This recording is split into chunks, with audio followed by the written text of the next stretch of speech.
ठाकुर जी बोले, ए गोविंदा, ऐसे ही बोलते थे, बोले मोए मोए दाल बाटी खानी है। गोविंदास बोले 56 भोग बनते हैं रसोई में। अपरस में मुंह पे पट्टी बांध करके महाराज रसोईया बनाता है। अपरस में यमुना जी का जल आता है वहां से, वृंदावन से, उसके जल में सुंदर प्रसादी बनती है। इतने सुंदर शुद्ध भोजन को छोड़ के यहाँ कह दाल बाटी खानी है। ठीक है, मैं आज बोल दूंगा रसोई घर में बनवा देता हूं। बोले ना, रसोई की ना खानी तो। बोले तेरी कदम खंडी में आऊंगा। गोविंदास जी जहां बैठ करके भजन चिंतन करते थे, मंदिर से थोड़ा दूर था, सुंदर वन था गिरिराज जी में। बोले मां आऊंगो और वहीं पे तू कंडा, वही गोबरी कंडा में बना, और कंडा में बना के तैयार कर, मैं आऊंगा वहीं खाऊंगा। गोविंदास जी बोले यहाँ सब लोग आपको मंदिर में पूजने आते हैं, आप यहाँ पे भगवान हो, ऐसे कहीं खाने पीने आओ। बोले कोई को पता थोड़ी चलेगी, मैं आ जाऊंगा, तू चिंता मत कर, तू सुन तैयारी कर ले, आज मैं तेरे यहाँ आके प्रसाद पाऊंगा।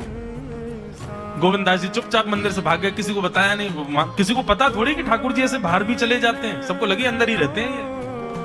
गोविंदास जी दौड़ करके गए, बढ़िया कंडा में बढ़िया उपले उपले लगा करके महाराज बाटी बनाई, दाल चढ़ा दी, सुंदर। ठाकुर जी आएंगे पाने। एक पंथ दो काज, ठाकुर जी को दो लीलाएं एक साथ करनी थी। एक तो गोविंद दास के संग सुख लेना है, और एक झाड़ू लगाने वाला गिरिराज जी की तलेटी में झाड़ू लगाता था, उसको मंदिर में प्रवेश नहीं करने देते थे लोग। तो वो बेचारा बाहर खड़ा खड़ा ही दर्शनार्थियों से पूछता था कि ठाकुर जी दिख कैसे रहे, मुझे ये बता दो। दर्शनार्थी आकर के बताते थे, नीली ठाकुर जी ने बाघा पहना है, गले में मोतियों की माला है, मकराकृत कुंडल है, ऐसा टिपारा ठाकुर जी के सिर पर रखा है, और ऐसा ठाकुर जी का श्रृंगार है। तो वो बाहर खड़ा खड़ा नेत्र बंद करके सुन सुन करके ही अपने चित्त में एक झांकी बना लेता था, और मन में सोचता था ऐसे दिख रहे होंगे ठाकुर जी। पर रोज प्रार्थना करता था, नाथ मुझे लगता है इस जन्म में तो आप मुझे कभी नहीं दिखोगे भगवान, इस जन्म में तो मैं आपके योग्य नहीं हूं, पर मेरे पर बस इतनी कृपा कर दो कि अगला जन्म मुझे दीजिएगा तो कुछ नहीं तो चेंटी बना देना, तो चेंटी बन करके मैं आपके 56 भोग में ही आ जाऊंगा, भीतर आके आपका दर्शन कर लूंगा, लेकिन मुझ पर अनुग्रह कर देना। ठाकुर जी उसके इस भाव से इतने रीझ गए।